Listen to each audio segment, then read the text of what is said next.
picked. Probably doesn't matter on a two-point conversion, but still, as a former DB, you want to grab that ball when you can, don't you? You certainly do, and don't say it, because I know you're thinking it. Don't say it.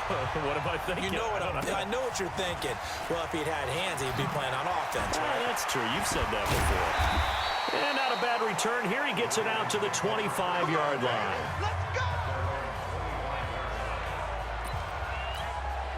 So Lamar Jackson in the offense. Down by 9. 2:25 remaining. They've come so far this year, but they need 2 quick scores late in this Super Bowl. And he'll be upended at the 28-yard line. Just a 3-yard gain there. Here's 2nd and 7 now from the 28. The clock showing 2 minutes even in what's been a memorable Super Bowl 54. So it's Raven football here as we welcome you back. And let's see what they've come up with offensively after having time to talk it over. Nowhere to escape, and he goes down. Off the edge, the sack by Reggie Ragland. I remember throughout my career hearing defensive coaches always say, guys, you got to earn the right to rush the passer. Well, they put themselves in a great spot with this big lead, and they know they've got to throw the ball. These pass rushers have to be salivating. It is pin your ears back time indeed. Now on 3rd down, that pass knocked down in the backfield and incomplete. And I think we'll probably see them go for it here on 4th down. No reason not to. Down a couple of scores, they have to try and make something good happen. 4th down, here's Jackson. He'll buy some time right. And that's caught inside the 35.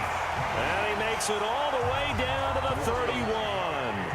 They keep the game alive, at least for the moment, as it's a 1st down. So the big play changes the complexion of things. Here's 1st and 10 just outside the 30. Jackson now to Boyle here over the middle. And finally down he goes as they work it inside the 10 to the 7.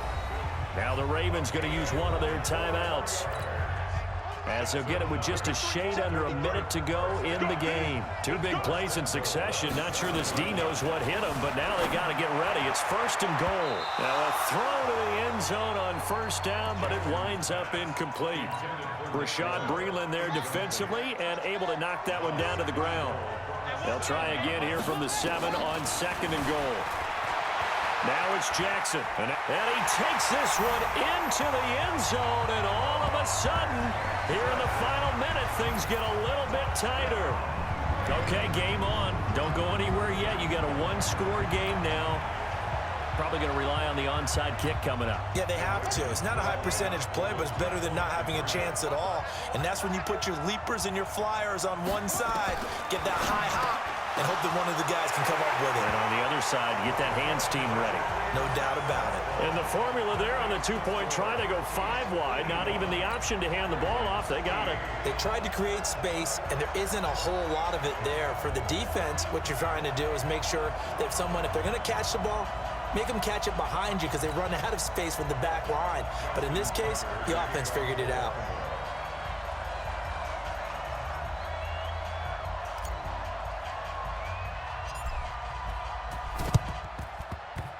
And the Chiefs have got it. And with that, they should have a victory as well. 4th quarter, they felt like they needed the football back. Unfortunately, they couldn't get it.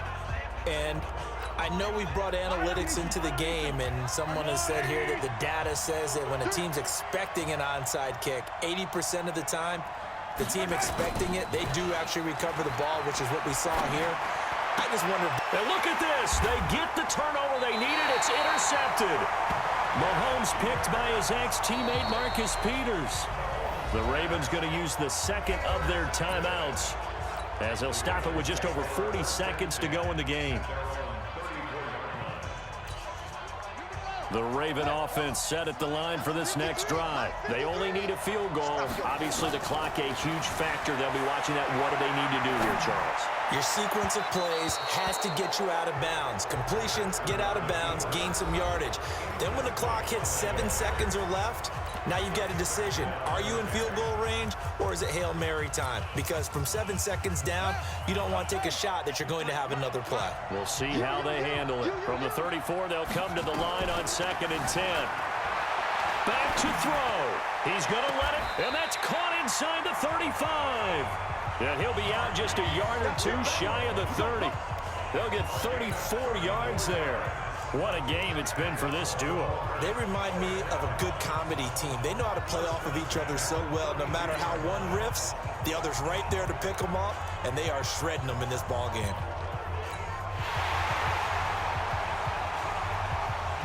The previous play is under review.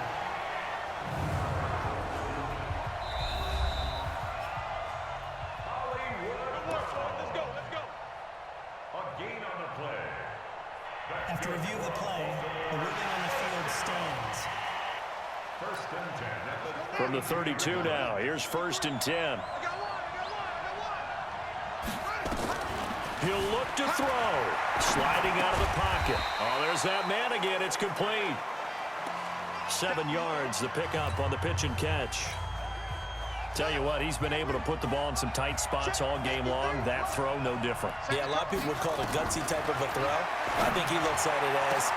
And, oh, a crusher there as it's intercepted. Picked off by the Honey Badger, Tyrann Mathieu. And now with 4 seconds left, we get a timeout call. The Chiefs take over 1st and 10 at their own 1-yard line.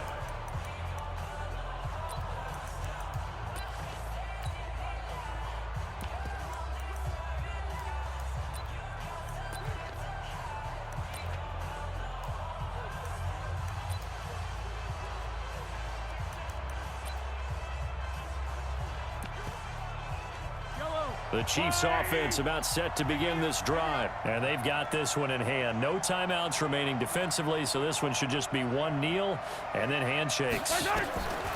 So after the INT, here's Mahomes. Complete, the tight end Kelsey. And he's taken down, but able to get this up to the 20-yard line. And the Kansas City Chiefs are the Super Bowl champions.